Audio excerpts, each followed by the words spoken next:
The story of the most brutal dictator in Togo's history, Gnassingbe Eyadema. Hello Displorers, welcome to another interesting video presented to you by Displore, and thanks for watching.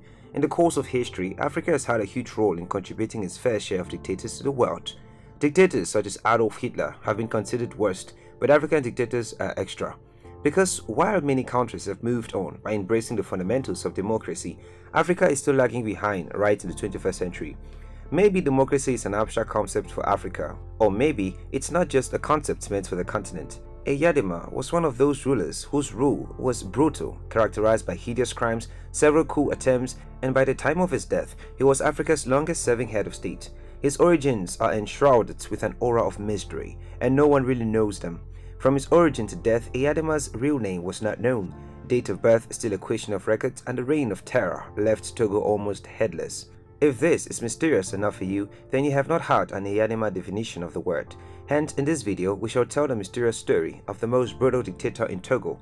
But first of all, if you're new here, welcome. Be sure to subscribe and turn on notifications so you don't miss out on any of our videos.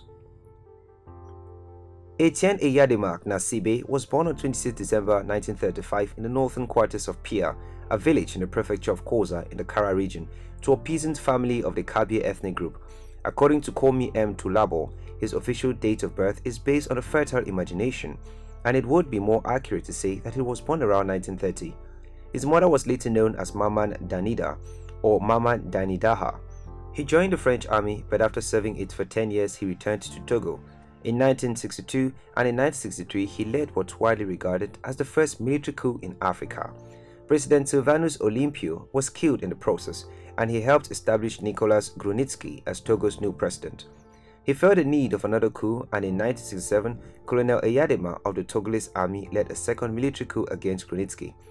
Power being tasty, he made himself the president, claiming to be restoring democracy. On 14th of April 1967, Eyadema installed himself as president as well as Minister of National Defense, an office that he retained for 38 years. With haste, he made Togo a one-party state, leading a highly repressive and oppressive anti-communist party. Typical with one-party state, all opponents were eliminated, and a toxic mix of violent methods to silence opposition and having a tight grip on power was thrown into play.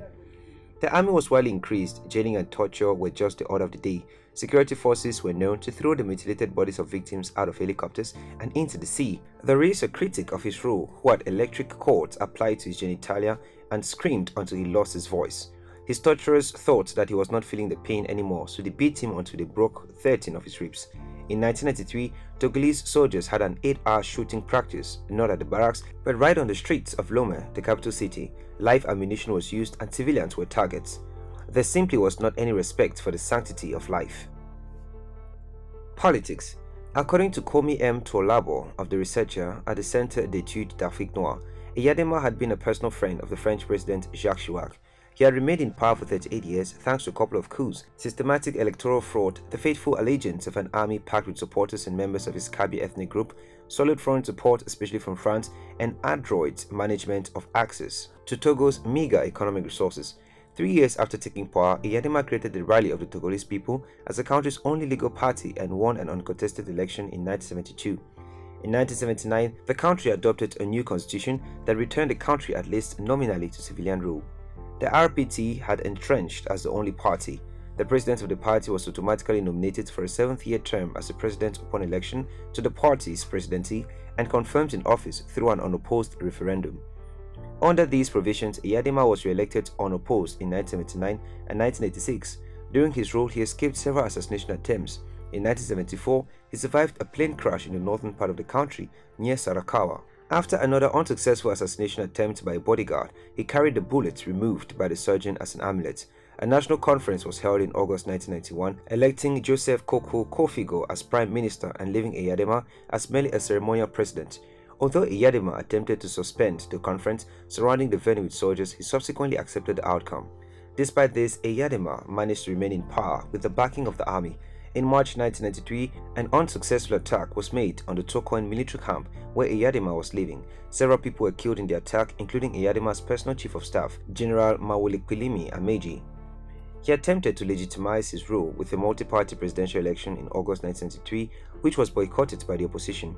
Facing only two minor challenges, he won 96.42% of the vote, although turnout was reportedly low outside of his native Kara region. Eyadema officially won a re-election in the June 1998 presidential election, defeating Gilchrist Olympio of the Union of the Forces of Change (UFC) with 52.13% of the vote according to official results, amid allegations of fraud and accusations of the massacre of hundreds of government opponents. The European Union suspended aid in 1993 in protest of alleged voting irregularities and human rights violations. In late December 2002, the constitution was changed to remove term limit on the office of president. Previously, presidents had been limited to 2 5-year terms, and Eyadema would have therefore been forced to step down after the 2003 elections. With the removal of these limitations, however, Eyadema was free to stay again and did so, winning the election on 1st June with 57.78% of the vote. He was sworn in for another term on 20th June. Another constitutional change was to reduce the minimum age of the president to 35 years rather than 45. As Eyadema's son Faure Gnassingbe was 35, many observers assumed that he was opening the way for a dynastic succession should he die suddenly. Eyadema constructed a large palace near his family home in Pia, a few kilometers north of Lamakara. He was the chairman of the Organization of African Unity from 2000 to 2001, and he attempted unsuccessfully to mediate between the government and rebels of Ivory Coast in the First Ivorian Civil War that began in that country in 2002. The European Union sent a mission on 1st June 2004 to evaluate the state of democracy in Togo, to start the procedure of democratization of Togo, and open a dialogue between the states and the opposition. The team was supposed to meet with mainly politicians from other parties than Eyadema's party, Rally of the Togolese People. But because of the criteria imposed by the government, politicians such as Gilchrist Olympio, Yawovi Agboyibo, and Professor Leopold Gnassingbe boycotted the meeting. The European Union team cancelled the meeting since discussions with the government were almost impossible. The opposition party UFC wanted the release of 11 men held by the government. Finally, the European Union experts met each political figure individually and in private. The respect of human rights and of the press in Togo were to be investigated by the European Union experts. According to BBC News, Eyadema claimed that democracy in Africa moves along at its own pace and in its own way. Eyadema was awarded the Order of the Yugoslav Star. Personality cult. Eyadema had an extensive personality cult, including an entourage of 1,000 dancing women who sang and danced in praise of him, portraits which adorned most stores, a bronze statue in the capital city, Lome, wristwatches with his portrait which disappeared and reappeared every 15 seconds, and a comic book that depicted him as a superhero with powers of invulnerability and super strength. In addition, the date of a failed attempt on President Eyadema's life was annually commemorated as the Feast of Victory over forces of evil. Eyadema even changed his first name from Etienne to Gnassingbe to note the date of the 1974 plane crash, of which was claimed to be the only survivor.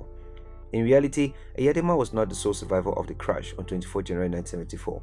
There were other survivors, but he deliberately misrepresented the details of the accident to make himself look like a hero with superhuman strength who miraculously survived the disaster when everyone else was killed.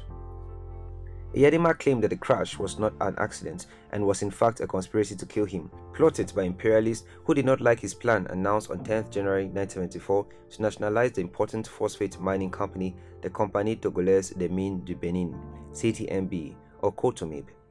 His C-47 was replaced by a new presidential jet, Gulfstream II, which was again damaged beyond repair in a fatal accident in the same year, but Eyadema was not on board this time. Death. On 5th February 2005, Eyadema died on board a plane 250 kilometers south of Tunis, Tunisia, as he was being evacuated for emergency treatment abroad. According to a government statement, officials have stated that the cause of the death was a heart attack. At the time of his death, he was the longest-serving head of state in Africa. Zakari Nadja, chief of the Togolese army, pronounced Eyadema's son Faure Gnassingbe as the new president of Togo. Alpha Oumar Konaré, president of the Commission of the African Union, immediately declared this act to be a military coup d'etat against the constitution. Other organizations such as the international community and the ECOWAS also did not approve the designation of Faure Gnassingbe as president.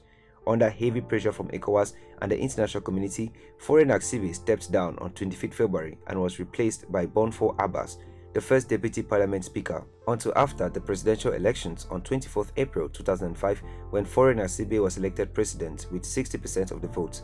Eyadema's funeral was held on 13th March 2005 in the presence of a number of presidents and other international dignitaries. There you have it, explorers. That was the story of the most brutal dictator in Togo's history, Gnassingbe Eyadema.